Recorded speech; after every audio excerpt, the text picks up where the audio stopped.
E-bike ko, walang ilaw. Tapos nagsa-cellphone pa. Diyos ko po!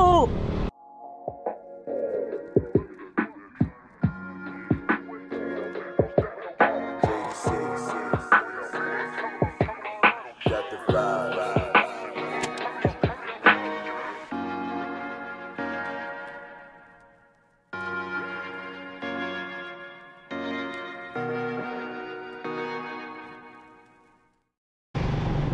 Yo, what is up mga Binatics? Sana masarap ulam nyo. Welcome to another video. And sa video na to mga Binatics, gusto kong pag-usapan natin ang isang bagay na pangarap ng lahat. Paano kung mapagbibigyan ka na makabili ulit ng another motorcycle or panibagong motorsiklo on your choice? Ano pipiliin mo? So sa akin mga Binatics, kung pagbibigyan ako na makabili ng panibagong motor na hindi iisipin kung magkano at ang tanging iisipin lang is yung preference ko at yung gusto kong mapasakin na motor, ang pipiliin ko siguro ay isang CB400 inline 4. Bakit? CB400, ang dami-daming bagong CB. May CB650 at may CB1000. Bakit CB400? So this is my explanation. CB400 Super 4 ang gusto ko kasi patagal ko na talaga siyang pangarap. Bata pa lang ako, when you say big bike, inline 4 talaga. When you say astig, yung tunog, mga inline 4 talaga. Kaya tumatak sa isip ko yan nung bata ko. Gusto ko ng tunog big bike. And when we say tunog big bike, yung inline 4. Pang ilang inline 4 ko na to. So ayun, mas gusto kong magkaroon ng CB400 kasi nga nandito tayo sa industriya ng classic motorcycle, and I consider CB400 as a classic motorcycle and napakagandang base bike para sa isang project, di ba mga Binatics?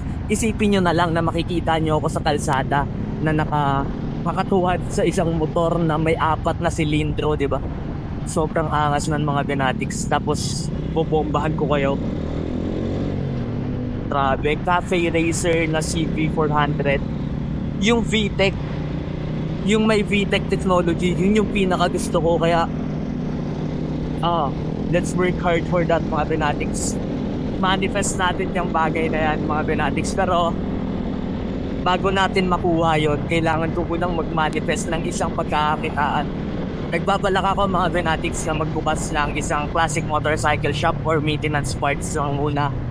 Kaya sana matuloy yon and sana suportahan nyo ako sa ganun na plano ko. Bali, ang plano ko lang naman is maliitan lang muna.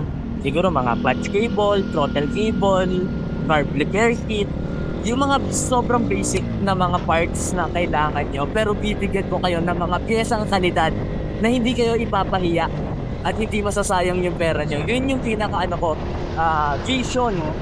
Yun yung vision and mission ko. Kasi nakakatawa pakinggan, pero mga Binatics, gumagawa ako ng business plan kahit wala pa naman akong kapital. Love trip lang kasi grabe yung eagerness ko para makapagnegosyo. Namimiss ko yung probinsya, namimiss kong kumita ng pera.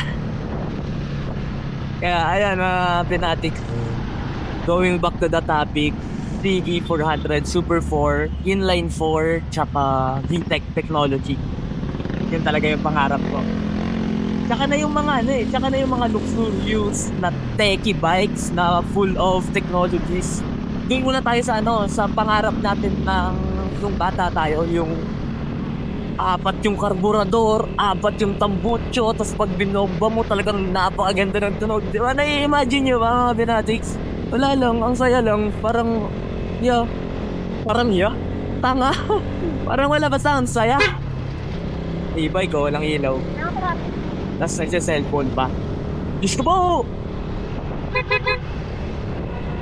Ganda ng busina ko mga Binatics na Bosch yan.